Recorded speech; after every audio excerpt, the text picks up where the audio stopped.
नमस्कार दोस्तों, जहां पर एक तरफ चाइना और अमेरिका और भारत के बीच टैरिफ का गेम शुरू हुआ, वहीं दूसरी तरफ अमेरिका ने चाइना के खिलाफ एक और बड़ा कदम उठा लिया है। चाइना के खिलाफ अमेरिका का एक बड़ा एक्शन, जहां पर चाइनीज कंपनी द्वारा चलाई गई एक ऑयल रिफाइनरी पर अमेरिका ने एक बड़ा कदम उठाया है। जहां पर अमेरिका और चाइना टैरिफ का गेम खेल रहे थे 20-15% की टैरिफ इम्पोज करने का, उसी के साथ साथ एक नई खबर निकल के आई है चाइना और अमेरिका के बीच में, जहां पर अमेरिका ने ईरान पर दबाव बनाते हुए चीन की एक तेल रिफाइनरी कंपनी पर प्रतिबंध लगाया है, जो कि हूती से जुड़े जहाजों से ईरानी तेल खरीदती थी। इस खबर को जैसे ही इंटरनेशनल मीडियाओं ने कवर करना शुरू किया, उसी के साथ साथ चाइना की भी बात बाहर निकल के आई, जहां पर चाइना ने भी कार्रवाई की आलोचना करते हुए बताया। इस खबर के आते ही चीन और अमेरिका के रिश्ते में थोड़ी और खटपट देखने को मिलेगी। इसी के साथ जो अमेरिका और चीन व्यापार करते हैं, उसमें भी कई संघर्ष देखने को मिल सकते हैं। भारत अपनी ऊर्जा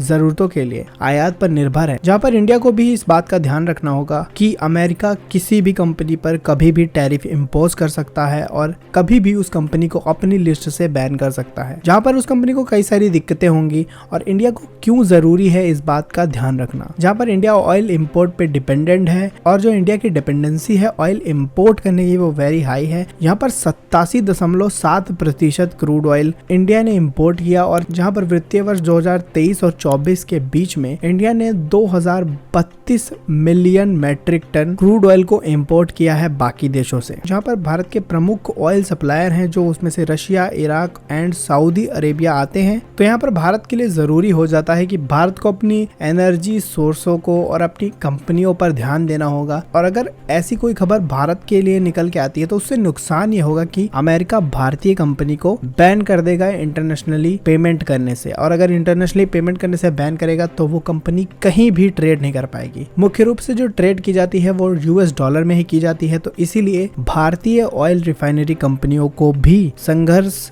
करना पड़ सकता है अगर अमेरिका ने भारतीय रिफाइनरी कंपनी पर टैरिफ इम्पोज किया तो। और बात करते हैं खबर की, जहां पर अमेरिकी राष्ट्रपति डोनाल्ड ट्रंप ने ईरान पर अधिकतम दबाव बनाने की नीति फिर से शुरू कर दी है। इसके साथ ट्रंप ने कई संस्थाओं पर भी प्रतिबंध लगाए हैं। इसमें ईरान के पेट्रोलियम मंत्री भी शामिल हैं। वित्तीय मंत्री के अनुसार यह तेल ईरान के सैडो फ्लीट टैंकरों से लाया गया था। इनमें हूती और ईरानी रक्षा मंत्रालय से जुड़े जहाज भी शामिल थे। और अमेरिका ने यहाँ पर एक चीनी तेल टर्मिनल पर प्रतिबंध लगाए हैं, जहां पर अमेरिकी वित्त मंत्री स्टॉक बेसेंट ने कहा कि ईरानी तेल की रिफाइनरी की खरीद ईरानी शासन के लिए एक आर्थिक जीवन रेखा है। इसी के साथ उन्होंने ईरान को लेकर के कई बड़ी बातें बोली कि यह शासन दुनिया में आतंकवाद का सबसे बड़ा समर्थक है। इसी के साथ साथ विदेश मंत्रालय के प्रवक्ता टैमी ब्रूस ने कहा कि इस प्रतिबंध को इसीलिए लगाया जा रहा है कि ईरान का जो तेल निर्यात है उसे शून्य कर दिया जाए, ताकि ईरान की जो आर्थिक रूप से मदद हो रही उसे पूरी तरीके से ब्लॉक कर दिया जाए। जहां पर खबर में बताया कि चीन ईरानी तेल का सबसे बड़ा आयातक है। इसी के साथ अमेरिकी मंत्रालय ने यह भी बताया कि